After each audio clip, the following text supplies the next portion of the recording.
तो आइए हमारे साथ एक और स्टूडेंट है, थोड़ा सा अपना नाम बता दीजिए, आप कहाँ से और आपकी शॉप का नाम क्या है? जी सर, मेरा नाम महेश शिंदे है। मैं महाराष्ट्र से हूँ। Okay. मेरा शॉप कॉलेज में मनोज मोबाइल के नाम से है। ओके।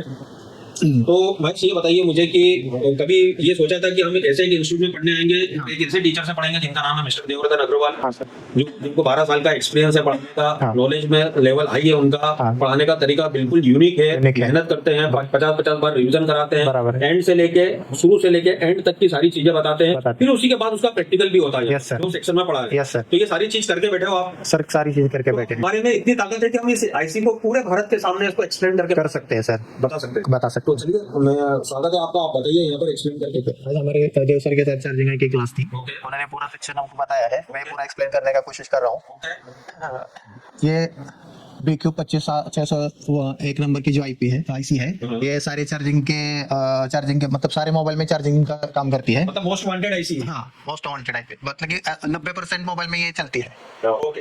तो जब चार्जिंग से वो जो पहला नंबर की पिन है उसमें चार्जिंग से ओपी से होकर 1 नंबर और 4 नंबर पे हमको 5 वोल्टेज मिलता है। Very good. वहां से हमको 23 नंबर से आउटपुट होता है, उस पे एक कैपेसिटर लगा होता है, वहां पे अपने को 5 वोल्ट का आउटपुट मिलता है। जब भी पता चलता है कि हमारा DC to DC circuit complete है यहाँ पे। ओके।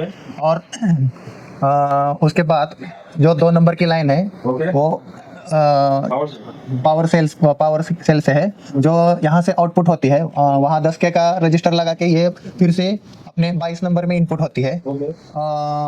और वहाँ से फिर 5 वोल्ट जाकर वो 11 नंबर से पिन से जो यहाँ 10K के 2 रजिस्टर लगे हैं, वहाँ डिवाइडर सर्किट बनता है। उसमें जाकर वो 5 वोल्ट 50% डाउन होके 2.4 में जाकर 11 नंबर पिन पे मिलती है। ओके।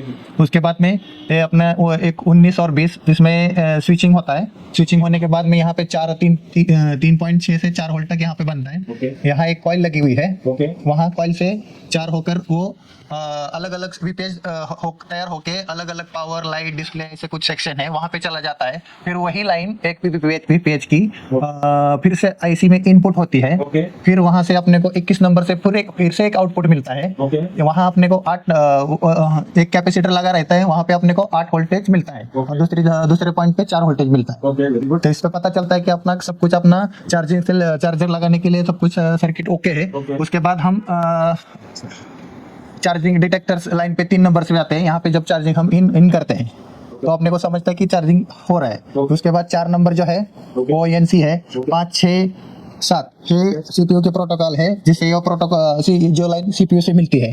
ओके। उसके बाद जो 9 नंबर की लाइन है वहाँ पे अगर मीडिया MT के CPU हो, मीडियाटेक का, तो वो डायरेक्ट लाइन CPU में चली जाती है। अगर क्विलकॉम हो तो उसको 10K के रजिस्टर माइनस ग्राउंड करके वो पावर आईसी में चली जाती है। ओके। 10 नंबर की पिन हमारी NC है। ओके। जो 12 नंबर की पिन है वो पावर की को चली जाती है। ओके। और जब क्विलकॉम का हो तो बैटरी पावर की पे वोल्टेज आता है। ओके। और जब MT का हो तो NC मतलब पावर नहीं आती है उसकी। ओके।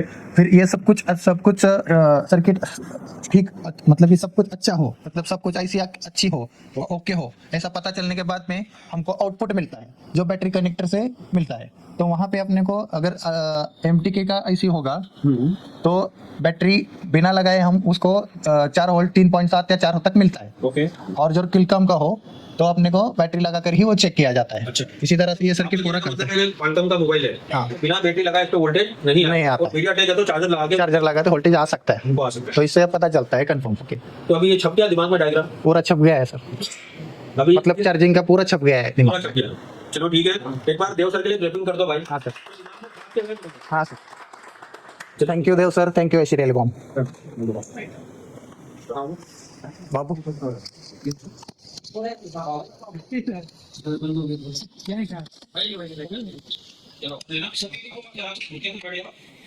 नाइट से वो रजिस्टर है ना, वो ब्राउन होता है ना।